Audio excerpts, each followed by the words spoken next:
يا أيها الذين آمنوا ادخلوا في السلم كافة.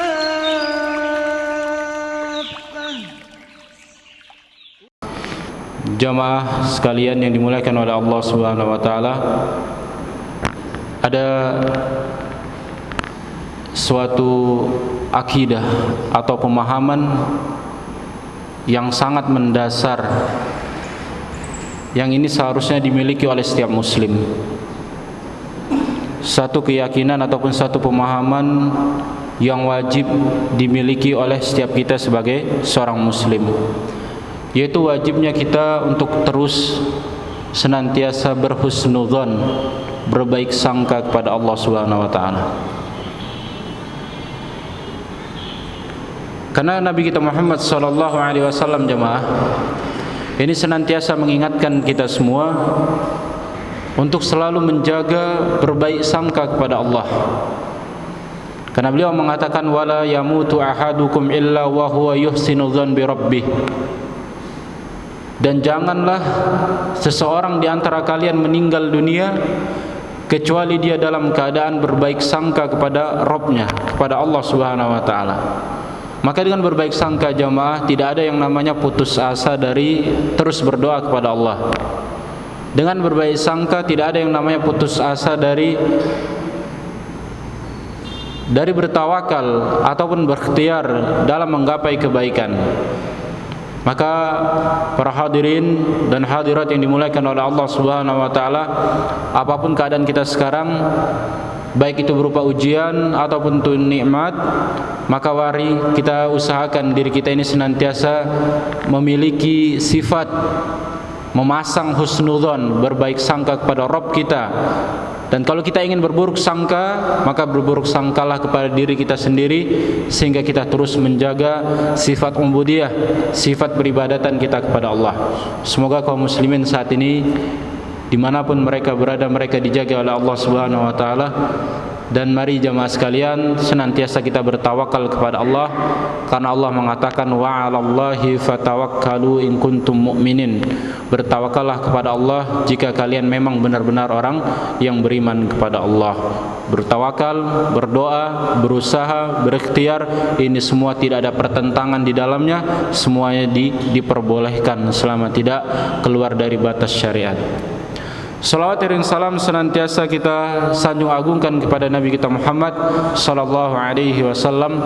Allahumma shalli ala Muhammad wa ala ali Muhammad kama shallaita ala ali Ibrahim wa ala ali Ibrahim innaka Hamidum Majid. Jamaah, ketahuilah, kata Nabi, musibah yang paling besar menimpa umatku ini adalah kematian beliau. Musibah terbesar bagi umat akhir zaman adalah dengan wafatnya Nabi kita Muhammad sallallahu alaihi wasallam.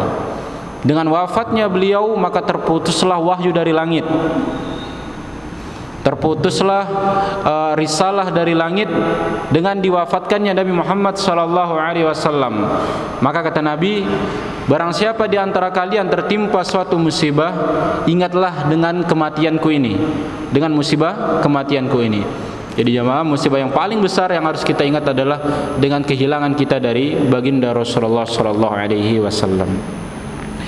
Hadirin sekalian, kita lanjutkan materi kajian rutin kita dari kitab fikih Al-Muyassar. Kita masih dalam bahasan bagaimana sistem jual beli di dalam Islam. Agama Islam mengatur jual dan beli yang itu tidak bertentangan, tetap menjaga hak, baik sebagai hak penjual maupun itu hak dari pembeli. Kemudian jemaah, ada di antara bentuk-bentuk akad di dalam Islam yang mana akad itu dilarang untuk dilakukan. Baik itu dari segi akad, dari segi waktu, kemudian dari segi barang yang diperjualbelikan. Kita akan bahas yang ini adalah bentuk-bentuk akad yang manhiyun anhu, yang dilarang, tidak boleh untuk dipraktekkan bentuk jual beli berikut ini. Yang pertama jamaah, al-bai'u wasyira' ba'dal azan tsani yaumal jum'ah. Jual beli setelah azan kedua di hari Jumat. Maka jual beli yang dilakukan selesai atau setelah azan yang kedua di hari Jumat ini hukumnya adalah manhiyun anhu, dilarang. La yasihul bai'u wala syira'u mimman tulzimuhu salatul jum'ati ba'dal azani tsani. Tidak sah jual beli yang dilakukan bagi orang-orang yang wajib salat Jumat setelah azan yang kedua. Karena Allah Subhanahu wa taala mengatakan di surat Al-Jumu'ah ayat ke-9, "Ya ayyuhalladzina amanu idza nudiya lis-salati min yaumil jum'ah fas'au ila dzikrillah wa dzarul bai'." Wahai orang-orang yang beriman, apabila diseru mengerjakan salat di hari Jumat, maka bersegeralah menuju zikrillah, panggilan Allah, wa dzarul bai', dan tinggalkan jual beli. Faqad nahallahu ta'ala an bai'i fi hadzal waqt, dan Allah Subhanahu wa taala telah melarang terjadinya transaksi jual beli di waktu ini jemaah. Wan nahyu yaqtadi at-tahrim wa adamu sihhatil bai'. Kemudian penulis mengatakan hukumnya adalah tidak sah kalau dilakukan setelah azan yang kedua. Jamaah, mari kita simak kata penulis, ini dilarang bagi orang-orang yang wajib mengerjakan Jumatan. Berarti orang-orang yang tidak wajib mengerjakan Jumatan dari golongan wanita, anak-anak, atau laki-laki yang sedang uzur, yang tidak mampu melaksanakan sholat Jumat, maka jual belinya tetap sah. Namun bagi orang-orang yang wajib mengerjakan sholat Jumat, namun dia lebih memilih jual beli, dia melakukan transaksi jual beli, maka menurut pendapat di sini adalah jual belinya tidak sah.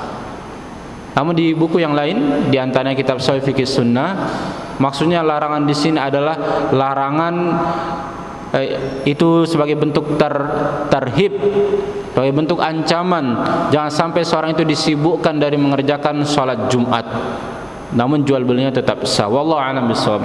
Ini larangan yang pertama jamaah, larangan jual beli setelah azan yang kedua di hari Jumat, atau ketika khatib sudah naik di atas mimbar. Seandainya azannya hanya satu kali, selesai azan itu, maka tidak boleh melakukan jual beli. Kemudian yang kedua adalah bai'ul asya' liman yasta'inu biha ala ma'siyatillah, menjual sesuatu liman yasta'inu biha ala ma'siyatillah, kepada seseorang yang akan melakukan maksiat kepada Allah. Au yastakhdimuha fil muharramat, atau memberikan sesuatu yang haram.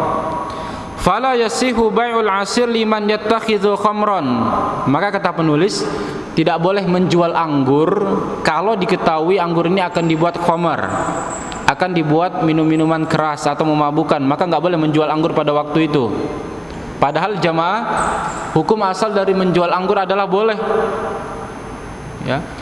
Para pedagang buah, di dalam buah tadi ada dia jualan anggur, jualan jeruk dan semisalnya. Hukum asalnya boleh. Tapi kalau pembeli ini dengan terang-terangan mengatakan saya akan membeli anggur untuk dijadikan miras, maka pada waktu itu penjual enggak boleh menjual anggur tersebut. Menjual senjata, pisau, golok dan semisalnya, ini hukumnya boleh jamaah. Tapi kalau diketahui pembeli ini akan membeli pisau tadi untuk membunuh orang atau untuk menzalimi orang lain, maka penjual pada waktu itu tidak boleh menjual pisau atau menjual golok ketika diketahui ini akan digunakan untuk maksiat kepada Allah. Dan ini sering muncul pertanyaan jamaah, apa hukumnya menjual celana dalam, ya, menjual rok yang pendek atau celana yang pendek kepada perempuan, apa hukumnya? Maka dijawab jamaah, kalau dilihat tanda-tandanya perempuan yang beli ini dia tidak akan pakai di luar. Tahu dari mana? Dilihat dari pakaian ketika dia membeli. Dia memakai jilbab yang besar, jilbab yang panjang. Tidak mungkin rasanya pakaian pendek ini dia pakai di luar rumah. Pakaian ini akan dia pakai di rumahnya. Maka seperti ini hukumnya adalah boleh. Tapi kalau diketahui sudah tahu ini ABG misalkan, ketika dia beli pakaian sudah tampak, maka ini pada waktu itu jamaah tidak dibenarkan, tidak dianjurkan dia menjual barang-barang tadi. Ya, karena ini bisa masuk dalam larangan ta'awun 'alal ismi wal 'udwan, tolong menolong dalam perbuatan maksiat, dan ini tidak dibenarkan. walal awani liman yashrabu biha al-khamar, dan tidak boleh menjual peralatan yang digunakan untuk meminum khamar. Wala yabi'u silah fi waqtil fitnah bainal muslimin, dan tidak boleh menjual senjata ketika waktu fitnah di tengah-tengah kaum muslimin. Terjadi pertikaian sesama muslim, maka pada waktu itu tidak melakukan jual beli senjata. Karena Allah mengatakan di surat Al-Maidah ayat yang kedua, wa ta'awanu 'alal birri wat taqwa wa la ta'awanu 'alal ismi wal 'udwan. Tolong menolonglah ya di dalam kebaikan dan ketakwaan, dan jangan tolong menolong di dalam perbuatan dosa dan permusuhan. Jadi jamaah sekalian dimuliakan oleh Allah Subhanahu wa taala, kita simpulkan, kalau tidak diketahui dengan jelas apa tujuan orang ini membeli barang-barang dari yang kita perjualbelikan, hukum asalnya adalah boleh. Seorang menjual racun serangga, racun tikus, hukum asalnya adalah boleh jamaah, sampai diketahui kalau orang ini membeli dengan tujuan untuk bunuh diri dan semisalnya, maka seperti itu tidak boleh dilakukan. Insyaallah kita paham semua ya tentang hukum jual beli. Kemudian selanjutnya, jual beli yang dilarang adalah bai'ul muslimi ala bai'i akhi. Menjual sesuatu di atas jual akhi, di atas jual beli saudaranya. Misaluhu, seperti ini contohnya jamaah. An yakula liman ishtara syai'an bi asyrah ana abi'uka mislahu bi arkhas minhu. Misalkan ada seorang penjual mengatakan kepada orang yang sedang membeli dengan penjual yang lain, dan mereka belum menyelesaikan akadnya. Kemudian penjual ini menawarkan, akan saya jual barang ini dengan harga yang lebih murah dari yang dia tawarkan. Nah, jual beli seperti ini jamaah termasuk larangan jual beli di atas jual beli saudara muslim. Maka ini tidak boleh hukumnya. Ya. Jadi misalkan saingan jual beli, dia belum selesai dengan toko di sebelah, kemudian langsung kita tarik pembeli ini, kemudian kita bilang akan saya jual dengan yang lebih murah. Atau sebaliknya, ya, sesama pembeli, dua pembeli, mereka berhadapan dengan satu penjual, kemudian pembeli si A belum selesai, kemudian si B mengatakan, kamu jual barang itu ke saya dengan harga yang lebih mahal, maka akan saya beli. Nah, jamaah sekalian dimuliakan oleh Allah Subhanahu wa taala, jual beli seperti ini adalah jual beli yang diharamkan. Karena ini berarti jual beli dengan transaksi yang sedang berlangsung di tengah saudara kita, maka ini tidak boleh. Ini sama seperti larangan melamar seorang wanita yang sedang dilamar oleh saudaranya yang muslim, makanya tidak boleh dilakukan. Meminang seorang wanita yang sedang dipinang oleh saudaranya, ini hukumnya tidak boleh jamaah, sampai diketahui wanita tadi mengizinkan atau pembeli yang pertama tadi mengizinkan untuk ditawarkan barang ini kepada pembeli yang lain.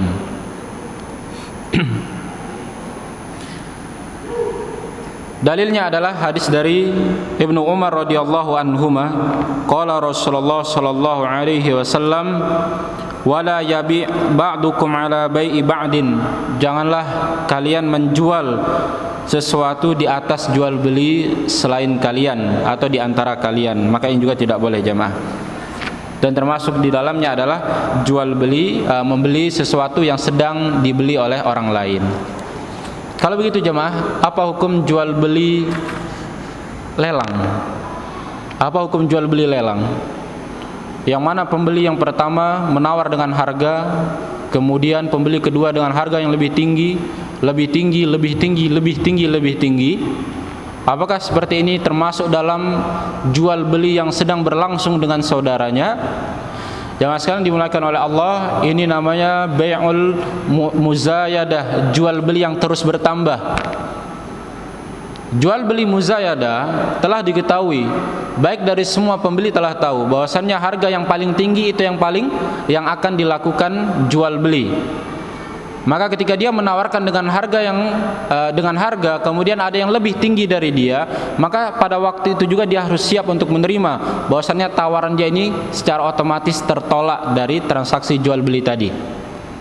Maka kalau seperti ini jamaah, hukum asalnya atau hukum jual belinya adalah boleh. Yang tidak boleh itu adalah ketika tadi pembeli yang si B tiba-tiba masuk sedangkan si A sedang menawar dan dia tidak tahu, ya, tidak tahu kalau ada yang akan membatalkan jual belinya tadi. Maka seperti ini tidak boleh. Jadi bai'ul muzayadah, lelang mencari harga yang tertinggi, seperti ini hukumnya adalah boleh untuk dilakukan. Karena tidak termasuk jual beli di atas jual beli saudara kita yang sedang melakukan transaksi.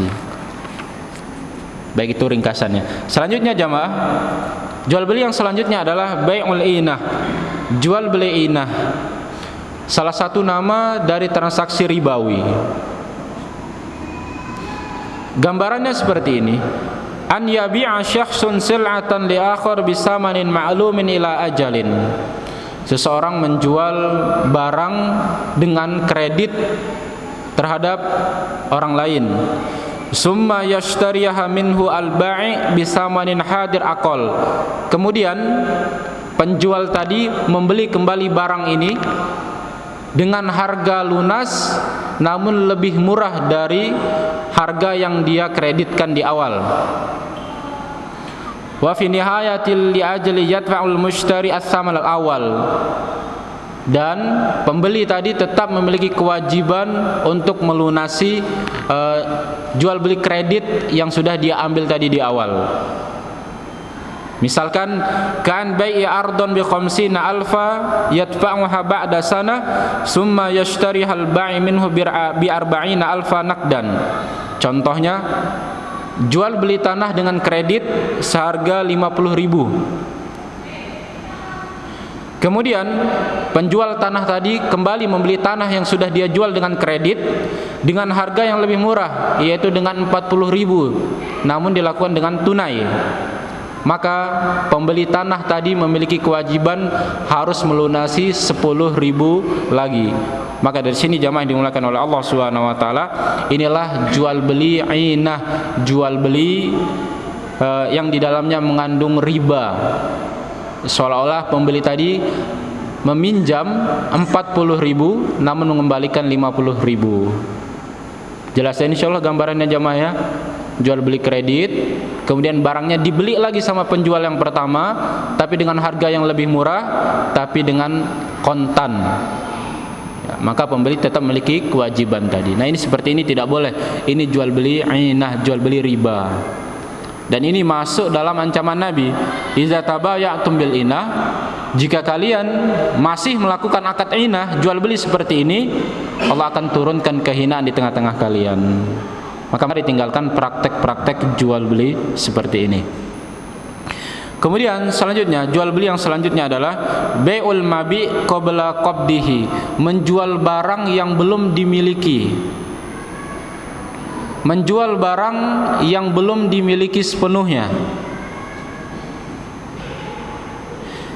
Misalnya, an yashtariya sil'atan min syakhsin summa yabi'aha qabla an yakbidaha wa yuhawwizaha. Dia membeli barang dagangan, kemudian dia jual kembali barang dagangan tersebut, sedangkan dia belum memiliki barang tadi atau belum menguasai barang tadi. Yang paling maksimal jamaah, barang ini belum masuk ke dalam gudangnya, barang ini belum masuk ke kiosnya atau ke warungnya, masih di perjalanan, kemudian barang itu dia langsung jual, ya. Bahkan dia hanya memiliki surat, tanda surat bahwasannya barang itu apa? Barang itu sedang diproses dikirim, tapi belum sampai ke gudangnya. Maka barang yang belum sampai ini jamaah tidak boleh langsung dia jual, karena tidak diketahui apakah bisa secara pasti barang ini bisa sampai. Mungkin ada cacatnya, ada kurangnya selama proses pengiriman tadi.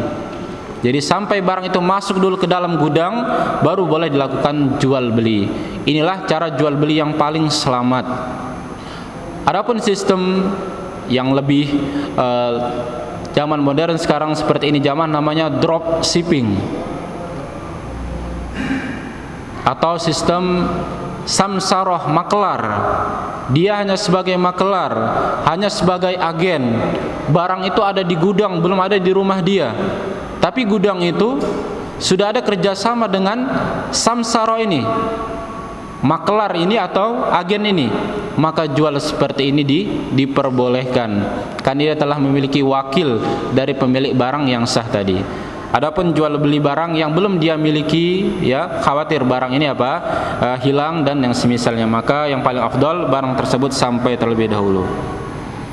Kemudian yang terakhir jamaah sekalian dimuliakan oleh Allah Subhanahu wa taala, jual beli yang terakhir yang tidak boleh dilakukan adalah an-najash, jual beli najash. Apa itu najash? Wa huwa an yazida syakhsun fi samani sil'ah al-ma'rudah lil bai'. Seseorang menawar dengan harga yang tinggi, wala yuridu syira'aha, namun tidak ada niat untuk membelinya. Wa innama liyugharra ghairaha biha, namun tujuannya hanya untuk mengelabui orang lain agar mau membeli barang tadi. Kalau sekarang ini jamaah, misalkan seseorang baru buka toko, kemudian dia mengumpulkan teman-temannya agar toko ini ramai, kemudian orang-orang yang lewat itu melihat bahwasannya ramai toko ini, ya, maka membuat orang-orang itu akan tertarik untuk mampir dan membeli barang dagangnya tadi. Padahal mereka berkumpul atau menawar tadi tidak niat membeli, hanya untuk hanya untuk mengelabui orang agar barang ini terlihat bagus, terlihat wah. Karena karena ramai di toko tadi. Maka ini disebut dengan bai'un najis, jual beli najis, dan seperti ini dilarang. Kenapa? Karena di dalamnya ada pengelabuan, ada penipuan. Seperti jual beli obat jamaah. Jadi pasien ini sudah kerjasama dengan penjual tadi. Setelah dia minum obat, dikasih obat, dia mengaku bahwasannya dia sembuh. Padahal mereka sudah kerjasama. Ya, dia membelinya, dia menawar tadi bukan niat untuk membeli, hanya untuk mengelabui orang lain agar tertarik membeli barang dagangan ini. Ini namanya bai'un najis. Kemudian Ibnu Umar mengatakan, anna Rasulullah sallallahu alaihi wasallam naha 'ainin najis. Rasulullah melarang dari jual beli najis karena di dalamnya ada penipuan atau pengelabuan.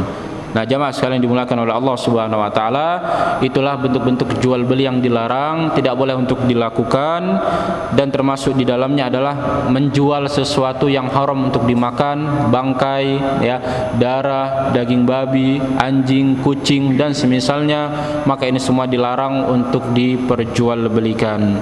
Kemudian al-iqalah, menerima keluhan atau menerima sesuatu yang cacat dari barang yang diperjualbelikan. Bagi penjual di sana ada keutamaan. Kata Nabi sallallahu alaihi wasallam, "Man aqala musliman bai'atahu aqalallahu usratahu yaumal qiyamah." Barang siapa yang menerima kekurangan seorang muslim, maka Allah akan mengampuni dosa-dosanya pada hari kiamat. Jadi seandainya seorang penjual menerima kembalian atau retur dari barang yang sudah dibeli oleh pembeli, namun dengan alasan pembeli tadi mengatakan dia tidak membutuhkannya, ternyata dia tidak membutuhkan barang yang dia sudah beli, atau dia tidak mampu melunasi hutang dari kredit yang sudah dia ambil, kemudian penjual menerimanya dan menganggapnya selesai, dianggap lunas, maka penjual mendapatkan keutamaan. Allah akan menggugurkan dosa-dosanya kelak pada hari kiamat. Nah, jamaah sekalian dimuliakan oleh Allah Subhanahu wa taala, semoga Allah menjaga kita semua dari jual beli yang diharamkan, sehingga jual beli kita ini terus berkah, mendatangkan keberkahan, baik itu partai kecil maupun partai besar. Yang kita cari itu adalah keberkahan dari Allah. Baik jamaah, sampai di sini mungkin ada pertanyaan dari bahasan kita, silakan.